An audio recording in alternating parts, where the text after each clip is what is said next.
Namanya Arisman Deska, menggunakan nama panggilan dengan nama keluarganya yaitu Deska. Deska adalah anak laki-laki kesayangan orang tuanya. Sejak ia lahir hingga sekarang berumur 10 tahun, ia hidup dengan fasilitas yang terbaik, mulai dari pakaian, makanan sehari-hari, hingga sekolahnya. Namun, karena kasih sayang dan kemewahan yang didapatkan dari orang tuanya, ia menjadi anak yang begitu manja dan sedikit besar kepala. Dia begitu malas saat di sekolah, tidak pernah mengerjakan tugas, bahkan menjahili teman sekelasnya.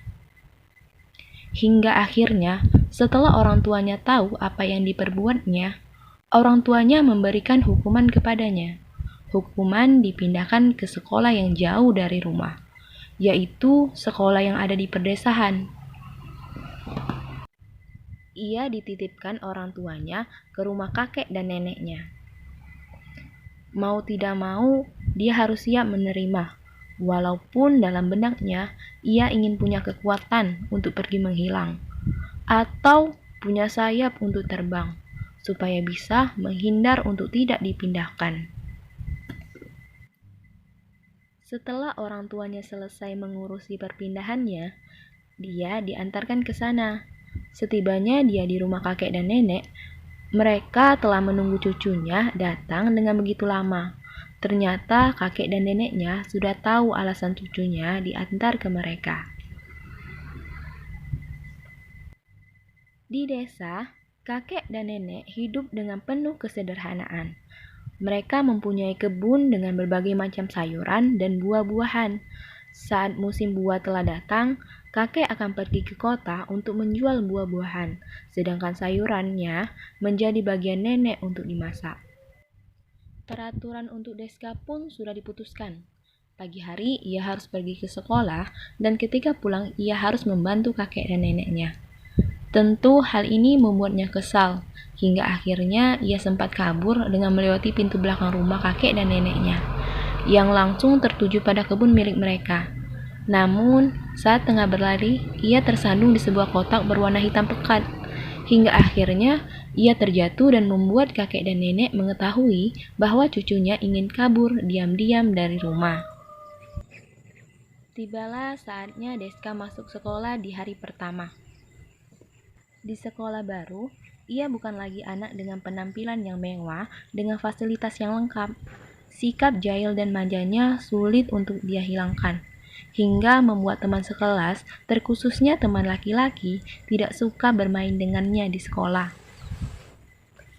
Dan setelah beberapa hari bersekolah, ia hanya memiliki 2 teman perempuan yang begitu baik yang mau berteman dengannya, yaitu Nabila dan Widya. Perlahan-lahan, Deska mulai mengurangi sifat jahilnya. Itulah mengapa mereka mau berteman dengannya. Mereka menjadi teman yang akrab. Nabila dan Widya adalah anak yang rajin dan pintar. Setiap ada ulangan, Deska akan membawakan buah-buahan untuk mereka agar mau mengajarinya belajar. Mengetahui ulangan sekolah sebentar lagi akan diadakan, Deska segera mengambil buah-buahan yang ada di kebun kakek dan nenek yang ada di belakang rumah. Namun, kejadian sebelumnya kembali terulang. Ketika hendak melangkahkan kaki ke kebun, ia kembali tersandung dengan sebuah kotak hitam. Deska pun penasaran dan mengambil kotak itu dengan sedikit menggali tanah yang membenamkan kotak itu. Kau ya, pertama kau membuatku jatuh hingga aku gagal untuk kabur. Sekarang kau kembali membuatku jatuh untuk menghalangiku mengambil buah. Akhirnya, kotak hitam itu pun sudah berada di tangannya. Ini kotak apa ya? Sepertinya bisa dibuka. Oh tunggu, ini seperti laptop punya papa atau papan catur milik Sapam di rumah kami. Entahlah, ini seperti sebuah mainan. Tapi bagaimana aku bisa membukanya? Dengan perasaan yang penasaran, Deska akhirnya membawa kotak tersebut bersama dengan buah-buahan yang akan dia berikan kepada Nabila dan Widya. Lihat apa yang kubawa. Widya pun menjawab, "Deska, kau mengejutkan kami. Mengapa kau tidak mengucapkan salam dan setidaknya memanggil nama kami terlebih dahulu?" Iya, iya aku minta maaf. Jadi, apa yang ingin kau tunjukkan kepada kami? Ucap Nabila. Tiba-tiba ada suara dari anak perempuan lainnya. Kotak harta karun. Buka saja, nanti ada banyak uang, permen, makanan di dalamnya. Ucap Ica. Ica adalah sepupu Nabila yang kebetulan saat itu main ke rumah Nabila. Hush, Ica, jangan seperti itu. Sini aku lihat. Ini seperti kotak mainan. Nabila yang berbicara sambil mengambil kotak hitam yang dipegang Deska. Kau tinggal membukanya. Nabila pun membuka kotak tersebut. Lihat, ini mainan monopoli, ujar Nabila. Mendengar hal itu dan melihat apa yang dipegang Nabila, Widya pun merasa kebingungan. Iya ya, tapi kok kotak kayu? Yang aku tahu selama ini monopoli dari kertas. Monopoli? Itu mainan? Deska pun merasa kebingungan dengan permainan tersebut. Dia merasa tidak pernah melihat ada mainan seperti itu. Melihat hal itu, Ica pun merasa keheranan. Kau tidak pernah memainkan monopoli ya? Namun, suara Ica terhenti dengan suara Widya yang langsung berkata, "Ayo kita main." Nabila pun berkata, Kita kan di sini mau belajar. Tidak apa-apa, ini juga belajar. Kalian bisa ajarin aku untuk memainkannya. "Aku ikut," kata Ica. Melihat teman-temannya yang mau main semua, akhirnya Nabila pun juga ikut main. Dan mereka pun meninggalkan tugas mereka untuk belajar menghadapi ujian. Mereka malah main. Permainan pun dimulai. Masing-masing dari mereka telah memegang pion permainan. Deska adalah orang pertama yang melemparkan dadu monopoli. Namun, sebelum melemparkan dadu, kotak papan monopoli itu pun mengeluarkan 4 sinar, yang masing-masing sinar mengarah ke mereka. Mereka pun menjadi kaget dan ragu untuk memainkannya. Namun berbeda dengan Deska, dia begitu penasaran dengan permainan ini, hingga akhirnya dadu pun dilempar. 4. Lihat dadu yang kulempar, dapat angka 4. 1, 2, 3, 4. Dadu berhenti di sebuah gambar kota yang penuh dengan laba-laba. Lihat, aku mendapatkan kota Superman. Sambil menunjuk ke arah kotak, tiba-tiba jari Deska keluar jaring laba-laba yang begitu panjang. Apa? Apa ini? Wah, aku belum pernah memainkan permainan sekeren ini.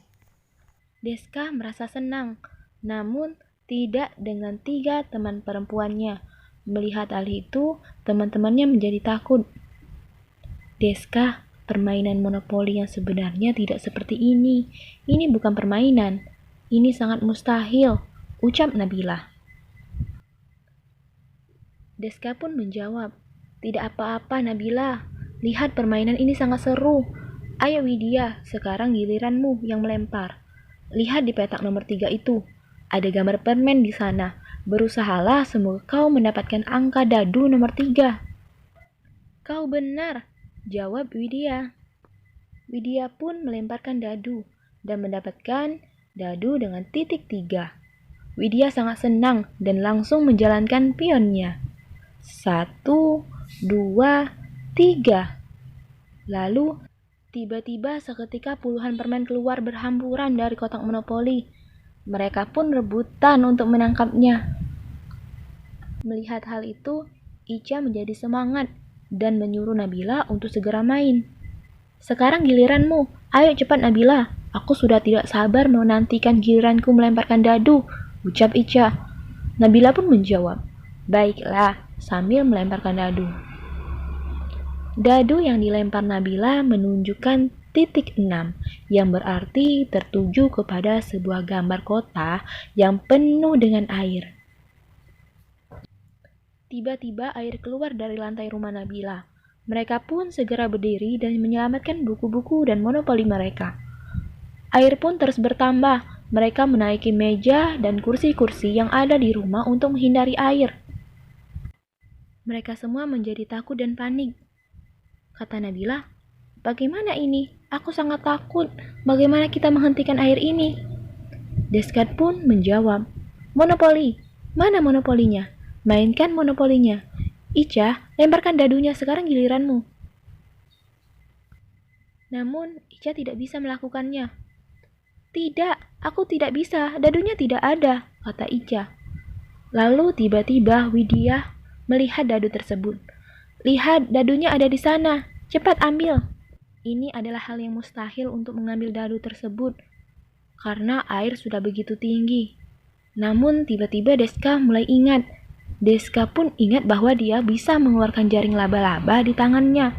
Dia pun menunjukkan jaringnya untuk mengambil dadu yang hanyut di bagian lain sisi rumah.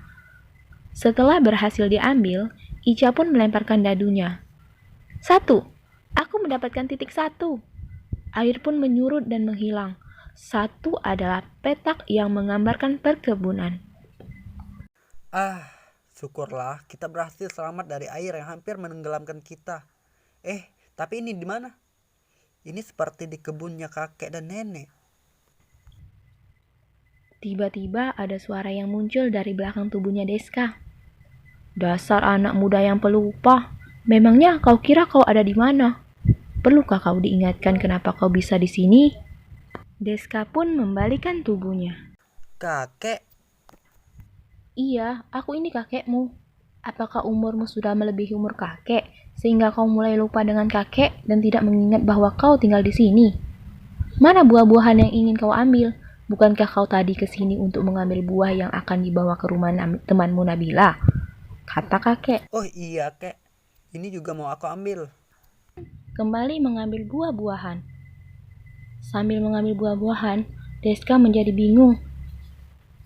Karena dia merasa tadi sedang ada di rumah Nabila. Sekarang sudah ada di kebunnya kakek. Lalu, apakah kejadian tadi adalah sebuah mimpi? Entahlah. Sekarang Deska harus segera mengambil buah-buahan untuk diberikan ke Nabila sebagai tanda terima kasihnya karena telah mau mengajari dia belajar.